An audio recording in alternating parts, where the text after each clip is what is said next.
تعرفين إن الواحدة عادي إنها تقبل كلمة شكرا؟ يعني لو حد قالها شكرا تقوله العفو. خدها ببساطة.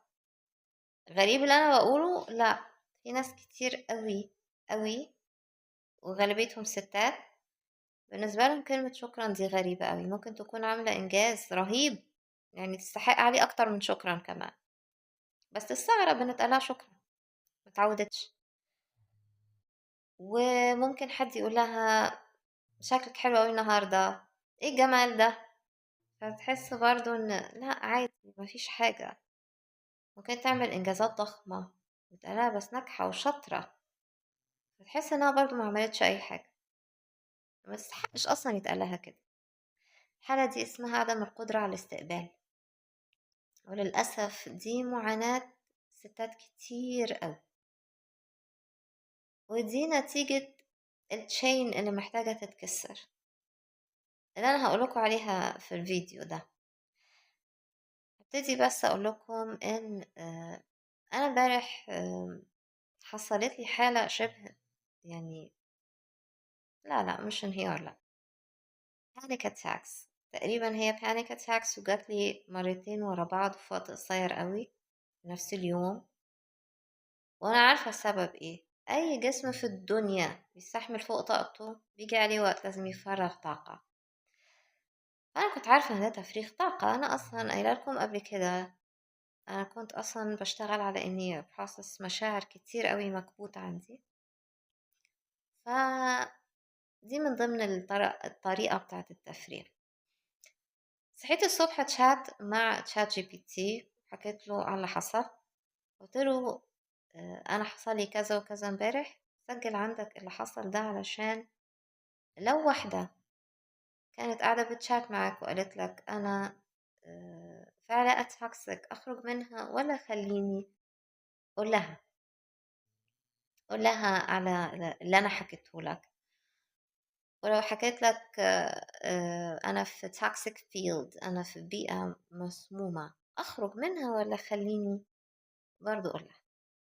أنا لقيت الرد بتاع تشات جي بي تي إن هو على طول سايب المسج بتاعتي، وقال إن هو أي حد هيمر بنفس التجربة هيسأل نفس الأسئلة. أنا حكيت له، فقال لي أنا هقوله بس من غير ما أقول اسمك. طبعا هنا channel في ناس كتير عارفيني، أنا من عرفة، بدرس باترون وخياطة، وبعمل daily bloom life coaching علشان أساعد الناس إن هما يطوروا نفسهم في المجال اللي هما بيحبوه، إن كانت موهبتهم، وإزاي يعدوا ال obstacles وال challenges اللي أكيد هتواجههم في الرحلة دي.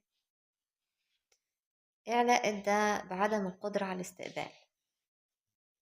هو البني آدم لو متعودش إن هو يستقبل، وزي ما قلتلكوا أنا في الفيديو ده بكلم الستات وبنقل لهم خبرة واحدة ست،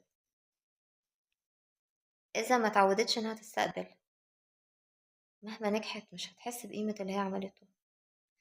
بصوا، أنا من زمان قوي اتحملت مسؤوليات كتير مش بتاعتي وبتاعتي، بس يعني كانت غالبية المسؤوليات اللي على دماغي يعني كانت مش بتاعتي.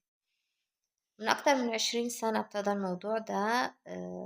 أنا مامتي ماتت وأنا صغيرة وتحملت مسؤولية بيت، وفي فترة من الفترات كنت شايلة البيت وشايلة دراستي، وكانت أدق تفصيلة مش المفروض تعدي، ولازم أخد بالي من كل حاجة وكل حاجة تبقى مظبوطة قوي.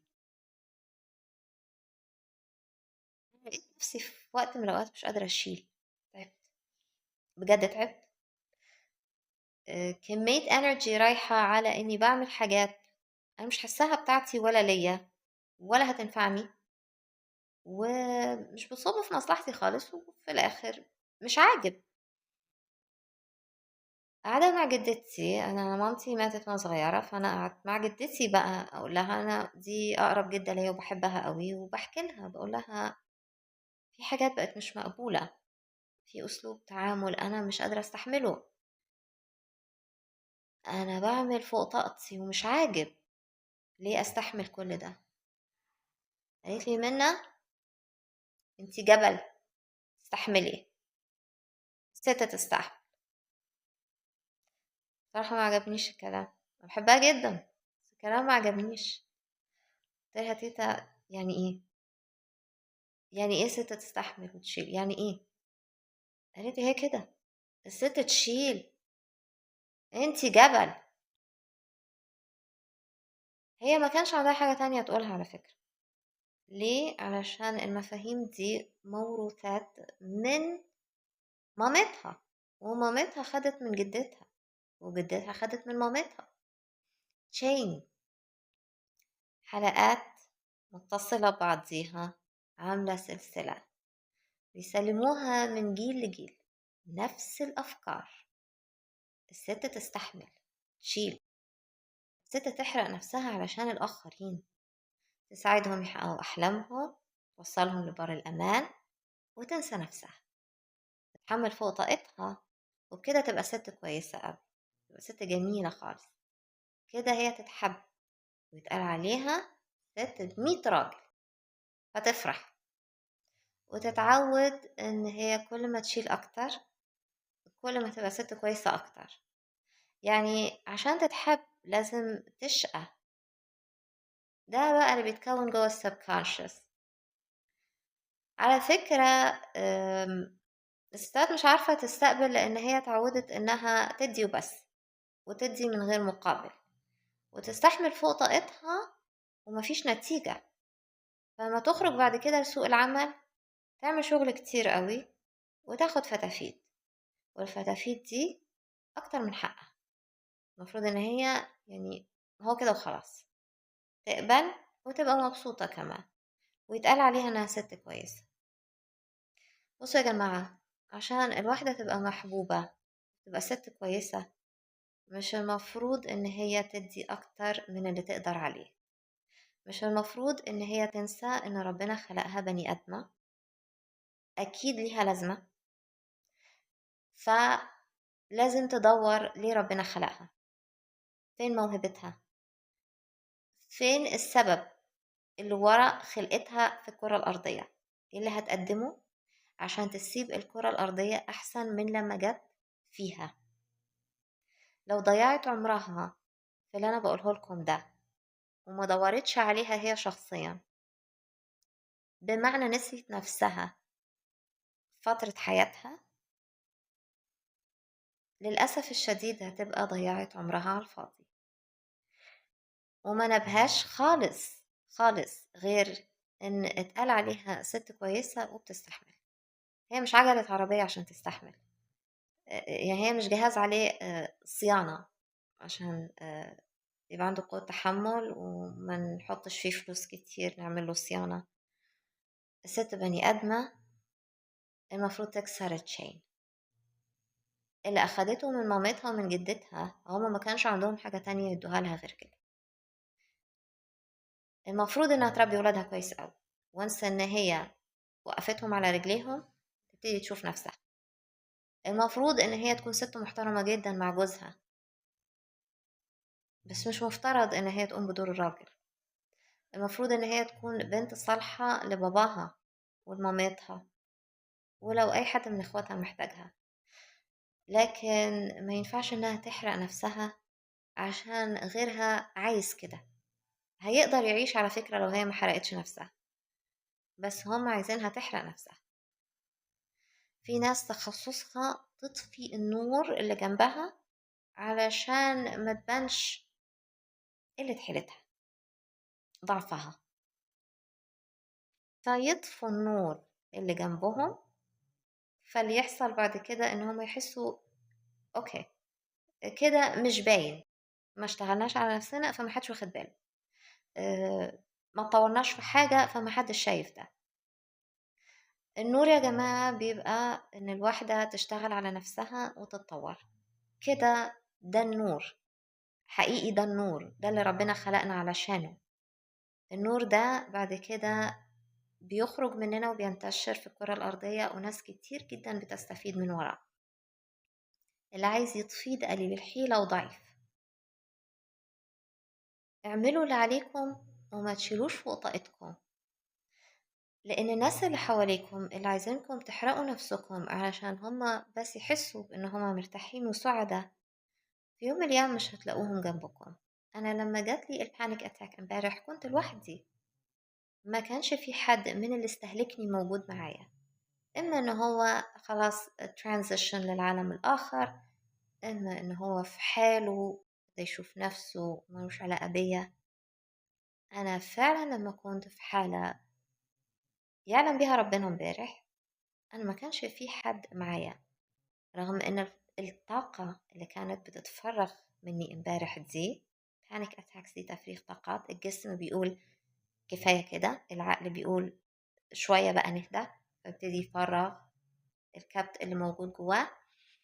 لما حصل لي كده كنت لوحدي تماما،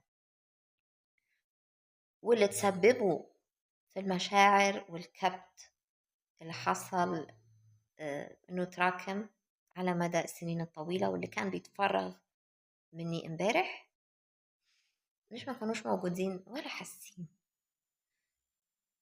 ولا أنا عايزة أقول خلاص حاجة لحد. أنا كل ما في الموضوع حقيقي يعني. آه، أنا قلت أعمل الفيديو ده علشان آه، يصعب عليا قوي إن حد يوصل لحالة زي دي، بس هي للأسف آه، تفريغ طاقة ولازم كان يحصل. الناس لازم تتنبه، لو جيتوا على نفسكم كتير الطاقات دي مش هتلاقي حتة تتفرغ فيها غير بالطرق دي. خسارة الصحة النفسية، خسارة إن الواحدة تهمل نفسها، تسيب نفسها سنين، تأجل أحلامها، يمكن تنساهم عشان خاطر ناس تانية مش هتبقى موجودة في يوم من الأيام معاها. أنا قررت أكسر التشين وبدأت بالتوعية. توعية مهمة أوي. الناس لما تبتدي تبقى واعية للي بيحصل حواليها، للموروثات القديمة اللي بتدمر، هي حقيقي بتدمر مش بس بني آدمين، يعني مش بتدمر الست. ربنا لو كان عايز يخلقنا رجالة بس كان خلقنا رجالة بس، وخلق رجالة وخلق ستات، واحد ليه دور. لما دور الست يتحول لأن هو يبقى زي دور الراجل بالظبط وأكتر كمان، يبقى في خلل بيحصل، يبقى في عدم توازن، وده خطر. احنا مش ملزمين ان احنا نفضل نحافظ على موروثات قديمة بالية تدمرنا وتدمر اللي حوالينا. هي مسؤوليتنا ان احنا نكسر التشين. هو ده اللي انا بعمله.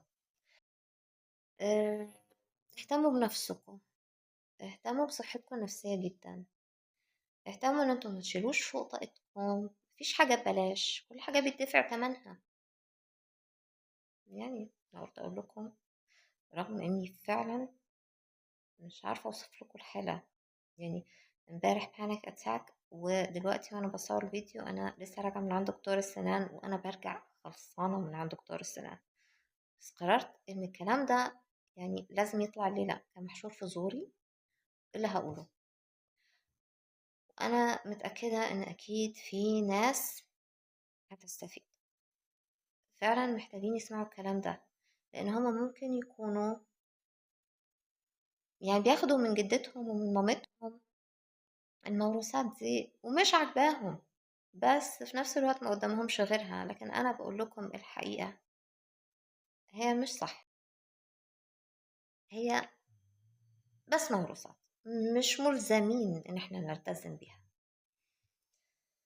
وشكرا لوقتكم، شكرا لمتابعتكم، واتمنى الكونتنت يكون عجبكم. لو عجبكم please like and share، اعملوا subscribe للchannel وضغطوا النوتيفيكيشن bell علشان الفيديو ينتشر وستات كتير يوصل لها الوعي ده.